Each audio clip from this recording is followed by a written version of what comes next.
ये अहोम राजवंश की पहली राजधानी थी।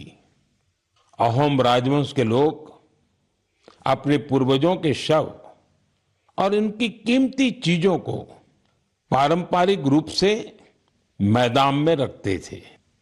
मैदान टीले नुमा एक ढांचा होता है जो ऊपर मिट्टी से ढका होता है और नीचे एक या उससे ज्यादा कमरे होते हैं। ये मैदान अहोम साम्राज्य के दिवंगत राजाओं और गणमान्य लोगों के प्रति श्रद्धा का प्रतीक है। अपने पूर्वजों के प्रति सम्मान प्रकट करने का ये तरीका बहुत यूनिक है। इस जगह पर सामुदायिक पूजा भी होती थी। साथियों, अहोम साम्राज्य के बारे में दूसरी जानकारियां आपको और हैरान करेगी। 13वीं शताब्दी के शुरू होकर यह साम्राज्य 19वीं शताब्दी की शुरुआत तक चला। इतने लंबे कालखंड तक एक साम्राज्य का बने रहना बहुत बड़ी बात है। शायद अहोम साम्राज्य के सिद्धांत और विश्वास इतने मजबूत थे कि उसने इस राजवंश को इतने समय तक कायम रखा। मुझे याद है कि इसी वर्ष 9 मार्च को मुझे अदम्य साहस और शौर्य के प्रतीक महान अहोम योद्धा लसित बोरफुकन की सबसे ऊंची प्रतिमा के अनावरण का सौभाग्य मिला था। इस कार्यक्रम के दौरान अहोम समुदाय आध्यात्मिक परंपरा का पालन करते हुए मुझे अलग ही अनुभव हुआ था। लसित मैदान में अहोम समुदाय के पूर्वजों को सम्मान देने का सौभाग्य मिलना मेरे लिए बहुत बड़ी बात है। अब चराई देव मैदान के वर्ल्ड हेरिटेज साइट बनने का मतलब होगा कि यहां पर और अधिक पर्यटक आएंगे। आप भी भविष्य के अपने ट्रैवल प्लान्स में इस साइट को जरूर शामिल करिएगा। साथियों, अपनी संस्कृति पर गौरव करते हुए ही कोई देश आगे बढ़ सकता है। भारत में भी इस तरह के बहुत सारे प्रयास हो रहे हैं। ऐसा ही एक प्रयास है प्रोजेक्ट परी। अब आप परी सुनकर कंफ्यूज मत होइएगा। ये परी स्वर्ग की कल्पना से नहीं जुड़ी, बल्कि धरती को स्वर्ग बना रही है। परी यानी public art of India. Project परी पब्लिक आर्ट को लोकप्रिय बनाने के लिए उभरते कलाकारों को एक मंच पर लाने का बड़ा माध्यम बन रहा है। आप देखते होंगे सड़कों के किनारे, दीवारों पर, अंडरपास में बहुत ही सुंदर पेंटिंग्स बनी हुई दिखती हैं।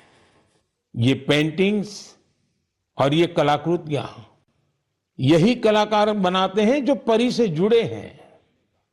इससे जहां हमारे सार्वजनिक स्थानों की सुंदरता बढ़ती है, वहीं हमारे कल्चर को और ज्यादा पॉपुलर बनाने में भी मदद मिलती है। उदाहरण के लिए दिल्ली के भारत मंडपम को ही लीजिए। यहां देश भर के अद्भुत आर्टवर्क्स आपको देखने को मिल जाएंगे। दिल्ली में कुछ अंडरपास और फ्लाईओवर पर भी आप ऐसे खूबसूरत पब्लिक आर्ट देख सकते हैं। मैं कला और संस्कृति प्रेमियों से आग्रह करूंगा कि वे भी पब्लिक आर्ट पर और काम करें। ये हमें अपनी जड़ों पर गर्व करने की सुखद अनुभूति देगा। मेरे प्यारे देशवासियों, मन की बात में अब बात रंगों की, ऐसे रंगों की जिन्होंने हरियाणा के रोहतक जिले की 250 से ज्यादा महिलाओं के जीवन में समृद्धि के रंग भर दिए हैं।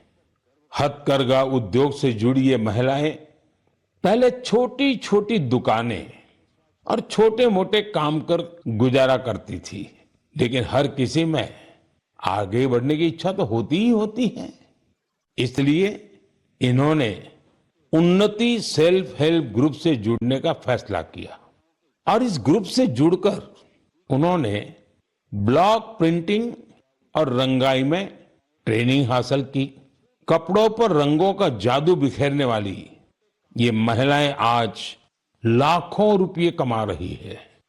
इनके बनाए बेड कवर, साड़ियां और दुपट्टों की बाजार में भारी मांग है।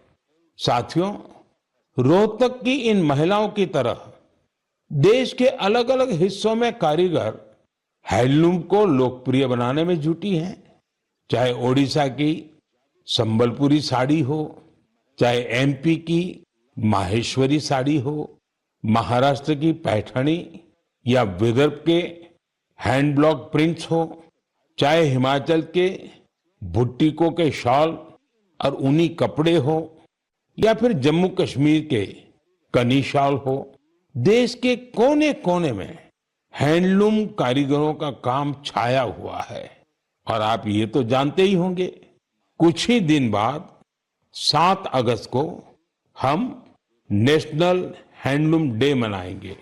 आजकल जिस तरह हैंडलूम उत्पादों ने लोगों के दिलों में अपनी जगह बनाई है, वो वाकई बहुत सफल है, जबरदस्त है।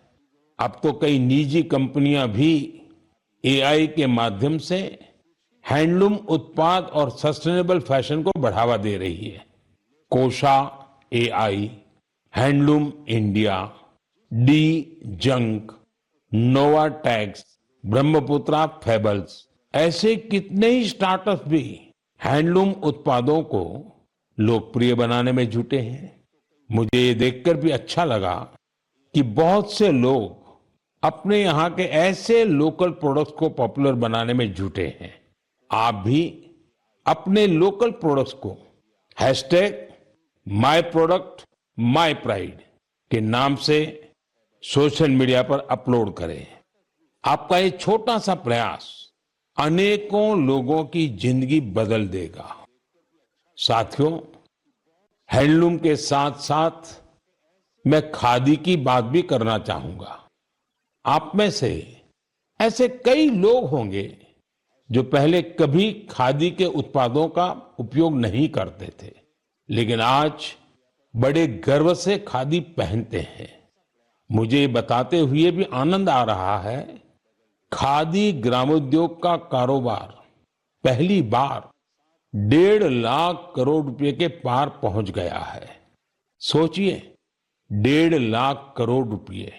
और जानते हैं खादी की बिक्री कितनी बढ़ी है? 400%। खादी की, हैंडलूम की ये बढ़ती हुई बिक्री बड़ी संख्या में रोजगार के नए अवसर भी बना रही है। इस इंडस्ट्री से सबसे ज्यादा महिलाएं जुड़ी हैं, तो सबसे ज्यादा फायदा भी उन्हीं को हो रहा है। मेरा तो आपसे फिर एक आग्रह है, आपके पास भांति भांति के वस्त्र होंगे और आपने अब तक खादी के वस्त्र नहीं खरीदे, तो इस साल से शुरू कर लें। अगस्त का महीना आ ही गया है। ये आजादी मिलने का महीना है, क्रांति का महीना है।